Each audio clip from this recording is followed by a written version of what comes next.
Hello everyone, welcome back to today's market update video. Basically, sorry I was not available from last 2 days. तो मुझे थोड़ा थोड़ा काम था पर्सनल निजी ज़िंदगी में जिसकी वजह से I was not available. Anyway मैंने सोचा कि मार्केट अपडेट वीडियो देते हैं. सुबह सुबह मैं लाइव होने का सोच रहा था though I texted on Telegram group as well कि I will be live after 1 hour, but उसके बाद मैं ऐसे सो गया खुद ही.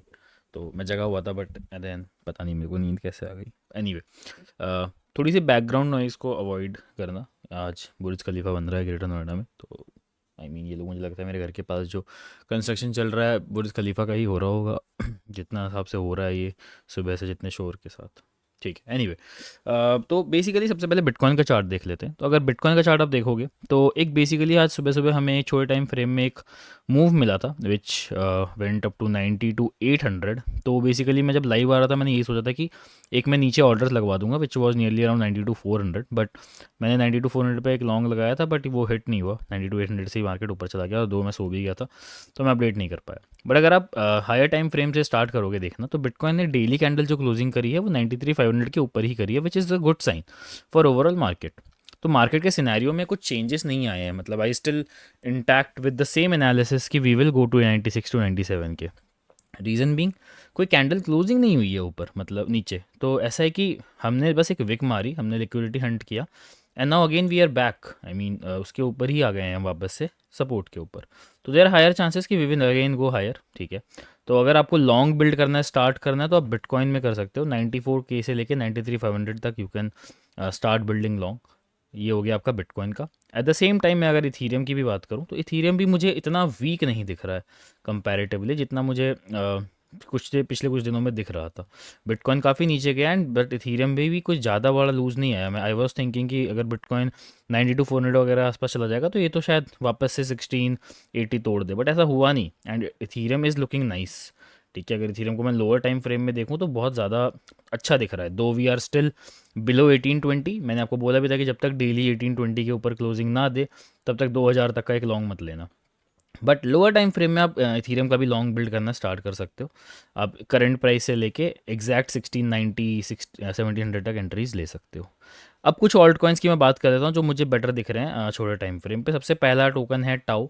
टाओ में मैंने आपको बोला था कि आप लॉन्ग बिल्ड करना स्टार्ट कर सकते हो. अभी भी मेरा टाओ का लॉन्ग एंट्री के आसपास ही है and still I am holding it. मेरे जो टारगेट्स हैं वो अभी भी सेम रहेंगे, $376 से $380 तक.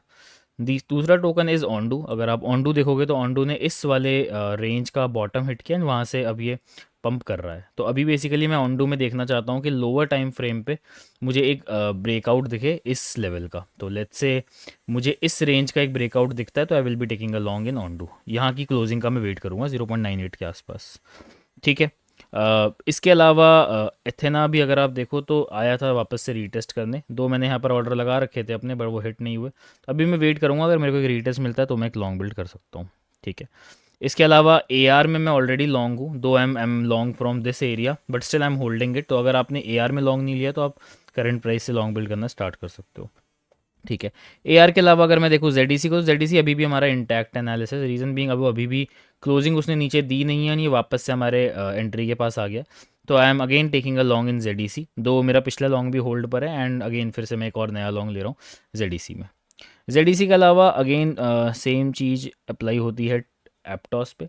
एप्टॉस ने भी हमारी क्लोजिंग नहीं दी है अभी तक नीचे और अगेन ये ट्राई कर रहा है ब्रेकआउट होने का. एंड लोअर टाइम फ्रेम में अगर आप देखोगे तो ब्रेकआउट हो भी चुका है. ठीक है. एंड इसके अलावा एक आखिरी टोकन जिसमें मेरी थोड़ी सी नज़र रहेगी that would be XRP. XRP का जो रेंज ब्रेकआउट है वो हो चुका है और रीटेस्ट भी हो चुका है. तो now I think it should continue its move up to 2.57 to 2.58. ठीक है. तो बस ये थी एक छोटी सी क्विक मार्केट अपडेट वीडियो. मैंने इस मार्केट में जो मैंने इस वीडियो में आपसे डिस्कस किया वो क्या है, वो ये है कि डेली कैंडल क्लोज जो है वो अभी भी हमारी सपोर्ट एरिया के ऊपर ही हुई है. तो देर आर हायर चांसेस कि we will continue move up to 96 to 97 के.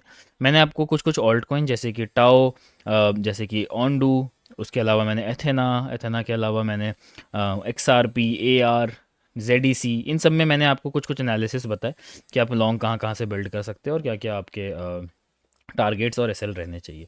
देखो एसएल वगैरह आप खुद से यहाँ पे देख लेना चार्ट के हिसाब से. अगर आपको चार्ट चाहिए ग्रुप में तो मैं ग्रुप में चार्ट भेज दूंगा.